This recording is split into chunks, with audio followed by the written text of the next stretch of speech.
मैं सरकार से पूछना चाहता हूँ, मुख्यमंत्री जी से, राज्यपाल जी, मैं तमाम मैं अब भारत सरकार से पूछना चाहता हूँ कि जो भारत सरकार में जो आप 3 व्हीलर का संचालन किए हैं, क्यों किए हैं, उसको हर तरफ परमिट देना होगा। जब टोल टैक्स भर रहा है, लेकर पूरा सीएनजी भर रहा है, जो जीएसटी सब भर रहा है, तो फिर आप परमिट की क्यों रोक रहे हैं? परमिट अगर रोके हैं तो परमानेंट आप टेम्पोररी कम से कम परमिट देने की कोशिश कीजिए। एक जगह जगह पे चेक पोस्ट लगाएं, ऐसा बन लगा दे।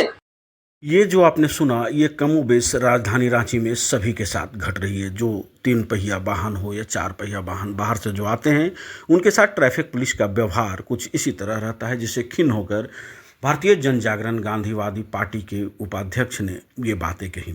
आज इस कार्यालय में एक बैठक रखा गया और बैठक में विभिन्न मुद्दों पर लोगों ने अपनी अपनी राय रखी और आगामी 20 अगस्त को इस सब मामले को लेकर धरना प्रदर्शन भी किया जाएगा, जिसको लेकर के ये बैठकें जारी है और निरंतर हर ज़िले में जाकर ये बैठक करेंगे। इस बैठक का मुख्य उद्देश्य विभिन्न मुद्दों को लाना और अति पिछड़े वर्ग के लोग जो हाशिए पे हैं, उन्हें उनका अधिकार दिलाना है। यह पार्टी न सिर्फ शोषित दलित के लिए एक मील का पत्थर साबित हो रहा है, बल्कि लोगों को जोड़ने का प्रयास किया जा रहा है, जिससे उनकी जो समस्याएं हैं वो दूर हो और सरकार उनसे रूबरू हो, उनसे वार्ता करे और उनके हक अधिकार का जो हक अधिकार है उसे दिया जाए। नमस्कार, मेरा नाम बादल कुमार और मैं रांची झारखंड से बिलोंग करता हूं। भारतीय जन जागरण गांधीवादी पार्टी का राष्ट्रीय सचिव हूं। प्राथमिकता हमारा है कि 20 अगस्त 2026 को हम लोग धरना प्रोग्राम डालने वाले हैं। हमारा कुछ प्रस्ताव है, जैसे प्रस्ताव संख्या 2 कि किसी भी प्रकार का प्रतियोगिता, परीक्षा और पेपर लीक होने के सभी बच्चों को कोई मुआवजा नहीं मिलती। बच्चे पढ़ाई करते हैं, उनकी प्रॉब्लम हो जाती है और पेपर लीक हो जाता है, तो मुआवजा के दे करके पेपर लीक होने के सबसे बर्खास्त करते हुए कानूनी कार्रवाई पर जो व्यक्ति पेपर लीक करेंगे उनको जेल भेज दिया जाएगा और 10,000 रुपये का जुर्माना उन पर लागू किया जाएगा। साथ में नीति शुल्क उस बच्चे को एजुकेशन की सुविधा दी जाए और ओबीसी को 27% आरक्षण दिया जाए। इसी बात में हम करेंगे। दूसरा है कि झारखंड में अविलंब नियोजन नीति लागू किया जाए, क्योंकि आज देखा जाए तो बहुत सारे लोग समस्या में हैं। प्राइवेट विद्यालय में सबसे पहले क्या है, री एडमिशन है। सर, जब हमारे बच्चे हैं, हमारे बच्चे पढ़ाई करते हैं, तो हम उसको फिर दोबारा बार एडमिशन क्यों देते हैं? दूसरा कि सिलेबस चेंज होता है। बच्चे, जैसे हमारे घर में 2 बच्चे हैं, बच्चे पढ़ाई कर रहे हैं या बेटी पढ़ाई कर रही है, तो हम उसको किताब को फिर दोबारा हमें एक्सचेंज करना पड़ता है। यदि हमारे घर में 3 बच्चे हैं, पीछे जो बच्चे छोटे हैं उसी बुक से क्यों नहीं पढ़ाई कर सकता? री एडमिशन क्यों देना पड़ता है? और 3 जिनके घर में बच्चे हैं, तो पहले विद्यालय में एक बच्चे की छूट थी, आज के डेट में वो है नहीं। दूसरा कि टेम्पू, जैसे गांव क्षेत्र का कोई टेम्पू खरीद रखा है, किसी कारणवश उनके घर में तबीयत खराब होती है, घर में सुविधा होते हुए भी शहर के अंदर अपना टेम्पो लेके आते हैं, तो सरकार उन पर चालान करती है। साथ में देखा जाए तो यदि सीट बेल्ट नहीं लगाए हैं तो चालान सीट बेल्ट की होनी चाहिए। लेकिन कभी कभी मैंने फोटो में क्या देखा है कि सीट बेल्ट लगा हुआ है, फिर भी सीट बेल्ट का चालान 1,000 है, लेकिन 5,000 रुपये उनको फाइन भरना पड़ता है। ऐसा क्यों? ये सरकार से सवाल है।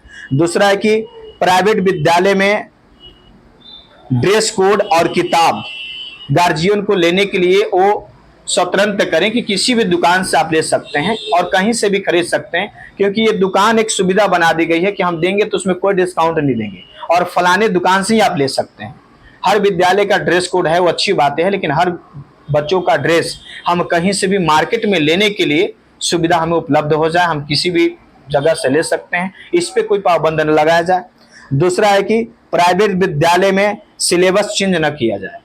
आज सिलेबस चेंज किया जा रहा है और किसान भाइयों को अवरख एवं बीज का व्यवस्था किया जाए नीति शुल्क, क्योंकि आज किसान सबसे बड़े हैं और किसान की बिना कहावत है कि बाप ना भैया सबसे बड़ा रुपया। आज किसान जितना मेहनत करते हैं उनको कोई अवार्ड नहीं मिलता। आज हमारे देश के अंदर क्रिकेटर है, खिलाड़ी करता है लाखों करोड़ों की, उनको रिवार्ड दिया जाता है, अवार्ड दिया जाता है। आज बड़े बड़े फौजी मारे जाते हैं बॉर्डर पे, उनके घर के बस कुछ मुआवजा मिल जाते हैं। लेकिन सर, किसान जो मेहनत करते हैं उसके वजह से हमारा देश चलता है, उनको क्या मिलता है? उर्वरक भी लेने के लिए उसको लाइन लगाना पड़ता है, धरना डालना पड़ता है। तो ये सारी चीजें बातें हैं। और बाकी हम लोग 20 अगस्त 2026 को जो धरना प्रोग्राम करने जा रहे हैं उस प्रोग्राम में सारी बातें करेंगे और सरकार से हमारा मांग है, मांग पूरी की जाए। लोग जुटे हैं और कहाँ पे धरना? वहां से सर धरना हम लोग करेंगे नागा बाबा खटाल के पास में, और यहाँ पे लोग हजारीबाग से, रामगढ़ से, मांडर से, लातेहार से, आपका लोहरदगा से, गुमला से, आपका सिमडेगा, सकदरपुर से, रांची से, सभी जिला से। झारखंड के अंदर 24 जिले हैं, 24 जिला से जो हमारे मुख्य कार्यकर्ता है, पार्टी है, वो आएंगे, उनके सदस्य भी आएंगे और पार्टी के कार्यकर्ता भी आएंगे, भारतीय जन जागरण गांधीवादी पार्टी के।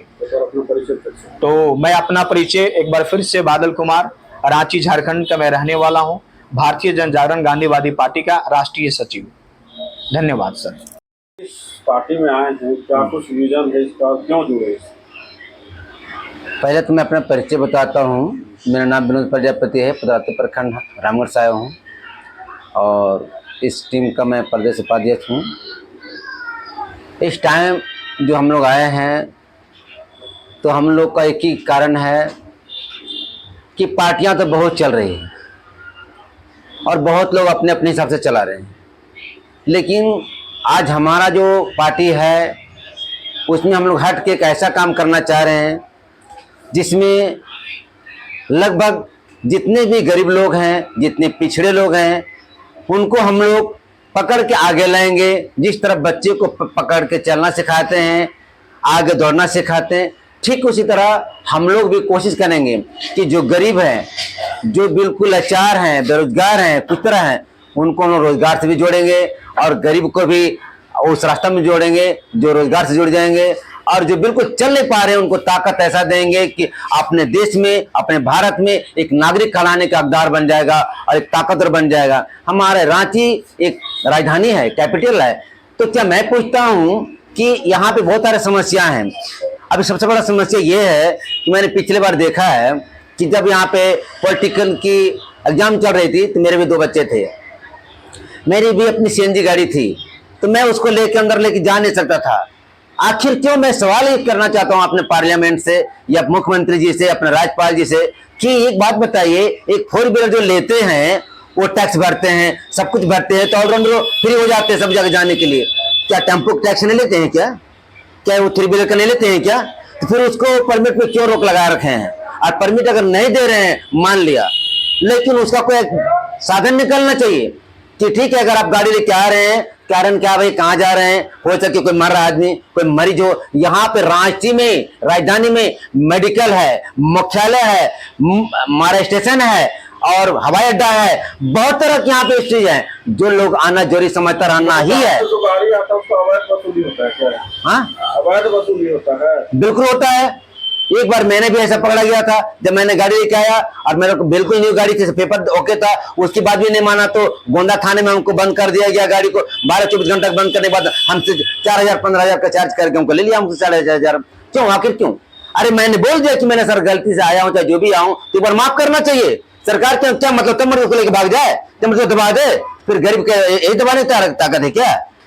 मैं सरकार से पूछना चाहता हूं, मुख्यमंत्री जी से, राज्यपाल जी, मैं तमाम मैं भारत सरकार से पूछना चाहता हूं कि जो भारत सरकार में जो आप 3 व्हीलर का संचालन किए हैं, क्यों किए हैं? उसको हर तरह परमिट देना होगा। जब टोल टैक्स भर रहा है, लेकर पूरा सीएनजी भर रहा है, जो जीएसटी सब भर रहा है, तो फिर आप परमिट की क्यों रोक रहे हैं? परमिट अगर रोके हैं तो परमानेंट आप टेम्पोररी कम से कम परमिट देने की कोशिश कीजिए। एक जगह जगह पे चेक पोस्ट लगाएं, ऐसा बन लगा दे ताकि जो भी गाड़ी एंट्री करे तो गाड़ी अंदर में आने से पहले वो 50 रुपया 100 रुपये शुल्क दे के अंदर आए और 12 घंटा के लिए 24 घंटे के लिए फ्री हो जाओ, उसको कोई किस तरह का पाबंदी न कर सके, कोई उंगली न उठा सके, ताकि लगे कि हमारा देश आजाद है और हम देश का आजाद नागरिक हैं, हम बिल्कुल हम आजाद चल सकते हैं, हम बिल्कुल स्वच्छ नागरिक हैं। ऐसा होना चाहिए, लेकिन ऐसा नहीं हो रहा है। मेरे अंदर भी खून खोलती, क्या हम आजाद, क्या भगत सिंह नहीं हो सकते?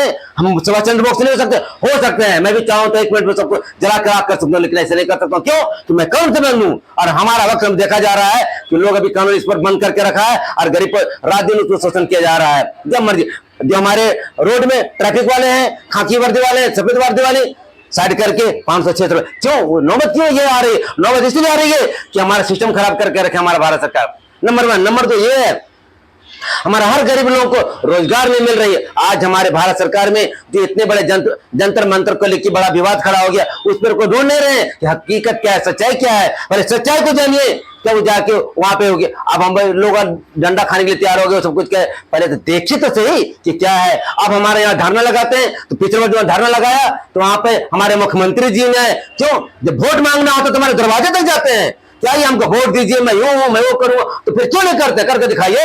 ऐसे करने के लिए कोई तैयार नहीं है। और फिर हम कहते हैं कि हम करके दिखा देंगे, देश को आजाद कर देंगे, हम भारत को नंबर 1 करके दिखा देंगे, लेकिन कुछ नहीं। झारखंड जितना नंबर 1 के कुछ न कुछ करते हैं, हम गरीबों को सिर्फ वोट लेने की ताकत रखते हैं, लेकिन आगे करने की कोशिश नहीं करते। मैं उसको सवाल करता हूं राज्यपाल को, मैं दरवाजे में जाना चाहता हूं, मैं अगर दरवाजे पे आया हूं तो उनको आना चाहिए। अगर एक कोई भिखारी मेरे दरवाजे में आता है तो उसको हम संतुष्ट करके भेजते हैं कि भैया मेरे पास घर में कुछ नहीं है, आप चले जाइए, लेकिन वो भी नहीं हुआ।